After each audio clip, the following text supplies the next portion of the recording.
पाकिस्तान से तनाव और उभरते खतरों के बीच केंद्र सरकार ने एक बड़ा फैसला लिया है। देश के 244 जिलों में 7 मई को मॉक ड्रिल करने के लिए कहा गया है। इसका मकसद नागरिकों को हमले के दौरान खुद को बचाने की ट्रेनिंग देना है। यह इसलिए किया जा रहा है कि यदि युद्ध की स्थिति बनती है तो लोगों की सुरक्षा सुनिश्चित की जा सके। सभी राज्यों एवं केंद्र शासित प्रदेशों के मुख्य सचिवों को गृह मंत्रालय की ओर से भेजे गए एक पत्र में कहा गया है कि मॉक ड्रिल के दौरान किए जाने वाले उपायों में हवाई हमले की चेतावनी देने वाले सायरन का संचालन, नागरिकों को किसी भी हमले की सूरत में खुद को बचाने के लिए सुरक्षा पहलुओं पर प्रशिक्षण देना और बंकरों एवं खाइयों की साफ सफाई भी शामिल है। मॉक ड्रिल की योजना गांव स्तर तक बनाई गई है। देश में पिछली बार ऐसी मॉक ड्रिल 1971 में हुई थी, जब भारत और पाकिस्तान के बीच युद्ध हुआ था। यह मॉक ड्रिल युद्ध के दौरान ही हुई थी। मॉक ड्रिल कराने का आदेश आने से पहले 4-5 मई की रात पंजाब के फिरोजपुर छावनी में ब्लैकआउट प्रैक्टिस भी की गई। इस दौरान गांव और मोहल्लों में रात 9 से 9:30 बजे तक बिजली बंद रही थी। मॉक ड्रिल के दौरान मुख्य तौर पर 5 बातों पर ध्यान दिया जाएगा। पहला यह कि हवाई हमले की चेतावनी देने वाले सायरन को बजाया जाएगा। दूसरा, हमले के समय नागरिकों को खुद की सुरक्षा के लिए ट्रेनिंग दिया जाएगा। तीसरी बात, लोगों से जगह खाली कराना, उन्हें सेफ प्लेस तक पहुंचाने की ट्रेनिंग मिलेगी। चौथी बात, मॉक ड्रिल के दौरान ब्लैकआउट किया जाएगा। पांचवी और महत्वपूर्ण बात, महत्वपूर्ण कारखानों और ठिकानों को हमले के वक्त कैसे छिपाया जाए, इसकी भी ट्रेनिंग होगी। अब बताते हैं कि मॉक ड्रिल और ब्लैकआउट एक्सरसाइज है क्या। मॉक ड्रिल एक तरह की प्रैक्टिस है जिसमें यह देखा जाता है कि अगर कोई इमरजेंसी हो जाए तो प्रशासन और आम लोग कितनी जल्दी बचाव के लिए प्रतिक्रिया देते हैं। ब्लैकआउट, वहीं ब्लैकआउट एक्सरसाइज का यह मतलब है कि एक तय समय के लिए पूरे इलाके की लाइट बंद कर दी जाएगी। इसके पीछे का मकसद यह होता है कि अगर दुश्मन हमला करे तो दुश्मन को निशाना साधने में मुश्किल हो और इलाके को अंधेरे में भी सुरक्षित रखा जा सके। दरअसल 22 अप्रैल को जम्मू कश्मीर के पहलगाम में बड़ा आतंकी हमला हुआ, जिसमें 26 लोगों की मौत हो गई।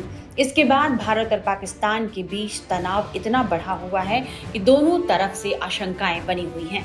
सरकार किसी भी संभावित खतरे से पहले तैयारी करना चाहती है। इस वक्त हम गुरदासपुर में हैं, इंटरनेशनल बॉर्डर से महज कुछ मीटर की दूरी पर, और यहाँ पर पंजाब पुलिस, जिसे सेकेंड लाइन ऑफ डिफेंस कहा जाता है, उसने भी अपनी तैयारी की हुई है।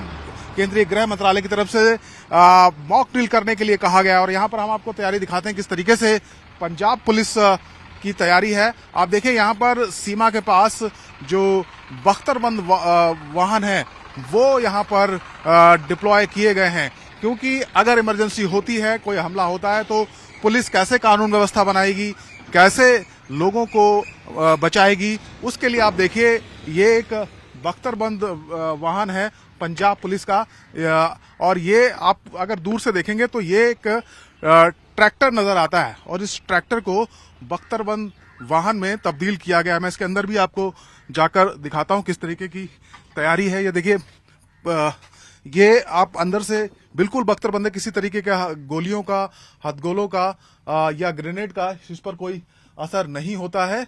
पूरी तरीके से बहुत मजबूती के साथ इसको बनाया गया है और पंजाब पुलिस भी अपनी तैयारियों में सेना के साथ, बीएसएफ के साथ जुटी हुई है। आप देखिए किस तरीके की तस्वीरें आपको दिखाई दे रही हैं। तो सीमा पर आप अगर जाएंगे तो आपको जगह जगह तैयारी जो है, हमारी जो आर्म्ड फोर्सेस हैं उनकी यहाँ पर नजर आएंगी। इसमें बैठने की व्यवस्था है और यहाँ से ये जो इसकी सनरूफ है इसको भी खोला जा सकता है। हालांकि मैं प्रयास करता हूँ इसको खोलने का।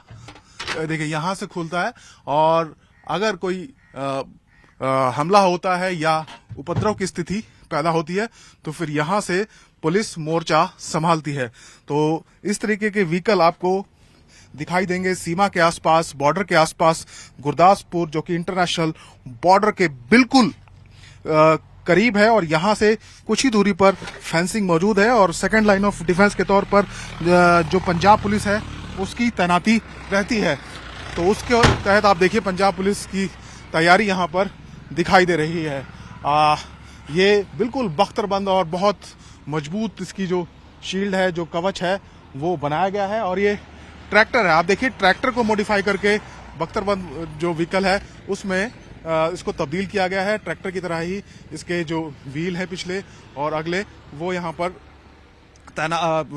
बनाए गए हैं। तो आप देखिए किस तरीके से जो पंजाब पुलिस है वो भी फिलहाल तैयार नजर आती है और यहाँ पर पंजाब पुलिस के जो जवान हैं वो भी पूरी तरीके से तैनात हैं। बात भी करेंगे कि कितनी दूर है यहाँ से बॉर्डर? बॉर्डर है 6-7 किलोमीटर। तो आप लोग कितना तैयार हैं अगर कोई स्थिति होती है युद्ध की, या किस तरीके का माहौल अभी है और अगर बनता है आगे भविष्य में तो पंजाब पुलिस के तैयार है? जो भी है जहाँ पर आता है उसको रोककर चेकिंग करते हैं कि जो होया आता है उसको रोककर। इस व्हीकल का वाहन है और क्या बोलते हैं इसको? सर यह ट्रैक्टर है जी, ट्रैक्टर है, बोर्ड प्रूफ ट्रैक्टर बनाया हुआ है। जब अंतर्वर्ती टाइम में कमांडो में खेतों में जाता है सर। आतंकवाद की या कुछ उपद्रव की स्थिति होती है कोई दंग? हाँ, जो भी मोल होता है ना खराब, वहां से आता है। तो आप बिल्कुल पोजीशन लिए खड़े हुए देखें यहाँ पर किस तरीके से पोजीशन लेकर जो फोर्सेस हैं वो पूरी तरीके से तैनात हैं। मॉक ड्रिल को लेकर ब्रिगेडियर विजय सागर धेमन क्या सोचते हैं, आप विशेषज्ञ की राय सुनिए। जिस तरह के जो माहौल बने हैं पहलगाम मैसेकर के बाद, भारत का रवैया बड़ा क्लियर है कि भारत ने उसका बदला पक्का लेना है और बदले में एक ऑप्शन वॉर की भी होती है।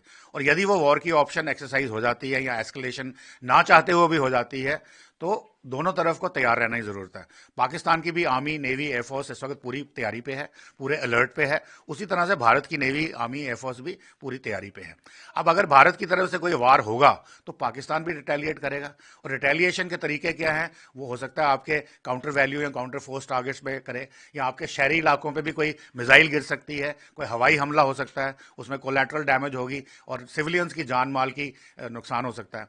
और जब लड़ाई लड़ते हैं तो ये सिर्फ आर्म फोर्सेस लड़ाई नहीं लड़ती हैं, ये लड़ाई भारत के शहरी भी पूरा का पूरा देश मिलकर लड़ता है और शहरियों का भी कुछ उसके रिस्पॉन्सिबिलिटीज होती हैं। तो उस केस में अगर ये हमारे ऊपर हमला होता है तो पहले हमने पैसिव एयर डिफेंस मेजर्स लेने हैं अगेंस्ट एनिमी एयर। पाकिस्तान की जो एयरफोर्स है वो अगर हमारे पर अटैक करे, यहाँ उनकी कोई मिसाइल अटैक करे तो यहाँ जान माल का जो नुकसान होना है उसको कम कैसे किया जाए। तो उसके लिए सायरन बजा के लोगों को वार्निंग दी जा सकती है, क्योंकि हमारे रेडार्स उनके जहाज़ों को भी पकड़ेंगे, मिसाइल्स को भी पकड़ेंगे, तो एडवांस वार्निंग होगी ताकि लोग अपनी जान बचाने के लिए बंकर्स में जा सकें या जो भी मेजर्स उनको सिखाए जा रहे हैं वो कर सकें। दूसरा, ब्लैकआउट ड्रिल्स हो सकती हैं कि रात को अगर भारत का दुश्मन का जहाज आए तो उसको एग्जैक्ट टारगेट ना मिले और दिन के टाइम तो हमारे लोग भी वहां होंगे, हमारे हवाई जहाज भी उनको पकड़ सकते हैं। तो इस तरह की जो ड्रिल्स हैं वो करनी जरूरी है ताकि लोगों की जान, अगर कोई इंजर्ड हो जाता है तो उसको फर्स्ट एड कैसे देनी है, उसका हवाई जहाज इवैक्यूएट कैसे करना है हॉस्पिटल में, ताकि जान और माल की जो क्षति है वो कम से कम की जा सके।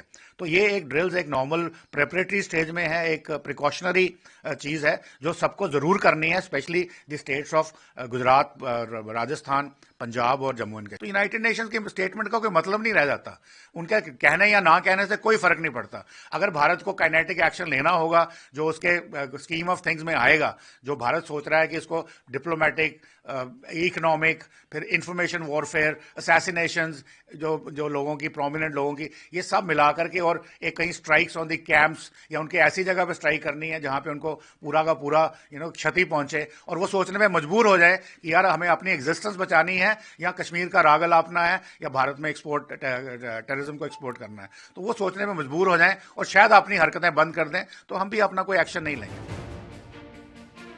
अब हम आपको पंजाब के उस दिन की तस्वीर दिखाते हैं जब वहां आधे घंटे के लिए ब्लैकआउट हुआ था।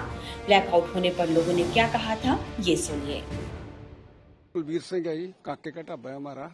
मैं फिरोजपुर का रहने वाला हूँ। मैं सन 72 ਦੇ ਵਿੱਚ ਇੱਥੇ ਆਇਆ ਸੀ ਜਦੋਂ ਕਿ 71 ਦੀ ਲੜਾਈ ਲੱਗੀ ਸੀ ਤੇ ਉਦੋਂ ਵੀ ਇਹੀ ਸੁਜੈਸ਼ਨ ਬਣੀ ਸੀਗੀ ਵੀ ਬਲੈਕ ਆਊਟ ਦਾ ਸੀਗਾ। ਉਸ ਦਿਨ ਉਹਨਾਂ ਦਿਨਾਂ ਦੇ ਵਿੱਚ ਤਾਂ ਘੱਟੋ ਘੱਟ ਵੀ 8-10 ਦਿਨ ਬਲੈਕ ਆਊਟ ਰਹੀ ਸੀਗੀ। ਜਿਹੜਾ ਬੰਦਾ 7 ਵਜੇ ਤੱਕ ਰੋਟੀ ਬਣਾ ਲੈਂਦਾ ਸੀ ਤੇ ਬਣਾ ਲੈਂਦਾ ਸੀ, ਉਸ ਤੋਂ ਬਾਅਦ ਅੱਗ ਨਹੀਂ ਬਾਲ ਸਕਦਾ ਸੀ। ਉਦੋਂ ਸਾਡੇ ਕੋਲ ਇਹ ਭੱਠੀਆਂ ਭੁੱਠੀਆਂ ਨਹੀਂ ਹੁੰਦੀਆਂ ਸੀ, ਚੁੱਲ੍ਹਿਆਂ ਤੇ ਅੱਗ ਬਾਲਦੇ ਸੀਗੇ। ਉਦੋਂ ਮੇਰੀ ਉਮਰ ਛੋਟੀ ਸੀਗੀ, ਉਦੋਂ 18-19 ਸਾਲ ਦੀ ਸੀਗੀ। ਤੇ ਅੱਜ ਫਿਰ ਉਹੀ ਸੁਜੈਸ਼ਨ ਬਣ ਰਹੀ ਹੈ ਜੀ। ਤੇ ਇਹ ਨਹੀਂ ਹੋਣਾ ਚਾਹੀਦਾ ਵੀ ਜਿਹੜਾ ਇਹਨਾਂ ਨੇ ਮੁਸਲਮਾਨਾਂ ਨੇ ਕੀਤਾ ਵਾ ਤੇ ਇਹ ਮੁਸਲਮਾਨ ਨਹੀਂ ਹੋ ਸਕਦੇ। ਮੈਂ ਇਹ ਕਹਿ ਸਕਦਾ, ਦਾਅਵੇ ਨਾਲ ਕਹਿ ਸਕਦਾ ਇਹ ਮੁਸਲਮਾਨ ਨਹੀਂ ਹੋ ਸਕਦੇ ਕਦੇ, ਕਿਉਂਕਿ ਮੁਸਲਮਾਨ ਕਦੇ ਵੀ ਇਹੋ ਜਿਹੇ ਘਿਨਾਉਣੇ ਕੰਮ ਨਹੀਂ ਕਰਦਾ। ਨਿਹੱਥੇ ਲੋਕਾਂ ਨੂੰ ਨਹੀਂ ਮਾਰਦੇ ਉਹ, ਹੈ। ਇੱਕ ਪਾਸੇ ਤੁਸੀਂ AK-47 ਲੈ ਕੇ ਖੜੇ ਹੋ, ਦੂਜੇ ਪਾਸੇ ਨਿੱਥੇ ਲੋਕ ਖੜੇ ਆ ਜਿਨ੍ਹਾਂ ਵਿਚਾਰੇ ਆਏ ਉੱਥੇ ਇੰਜੋਏ ਕਰਨ ਆਏ ਆ ਤੇ ਤੁਸੀਂ ਉਹਨਾਂ ਨੂੰ ਮਾਰਤਾ। ਇਹ ਨਹੀਂ ਹੋਣਾ ਚਾਹੀਦਾ ਕਦੇ ਵੀ। ਤੇ ਬਾਕੀ ਜੇ ਉਹ ਐਡੇ ਤਗੜੇ ਨੇ ਤੇ ਇੰਨੇ ਉਹ ਆਪਣੇ ਆਪ ਨੂੰ ਸਮਝਦੇ ਵੀ ਅਸੀਂ ਬਹੁਤ ਹੋ ਗਏ ਆ, ਸਾਡੇ ਸਾਹਮਣੇ ਆ ਜਾਣ, ਅਸੀਂ ਉਹਨਾਂ ਨਾਲ ਲੜਨ ਨੂੰ ਤਿਆਰ ਆ। ਅਸੀਂ ਡਰਦੇ ਨਹੀਂ ਕਿਸੇ ਨੂੰ, ਨਾ ਅਸੀਂ ਕਿਸੇ ਨੂੰ ਡਰਾਉਂਦੇ ਆ। ਅਸੀਂ ਪਿਆਰ ਮੁਹੱਬਤ ਚਾਹੁੰਦੇ ਆ, ਪਿਆਰ ਹੀ ਸਾਨੂੰ ਚਾਹੀਦਾ।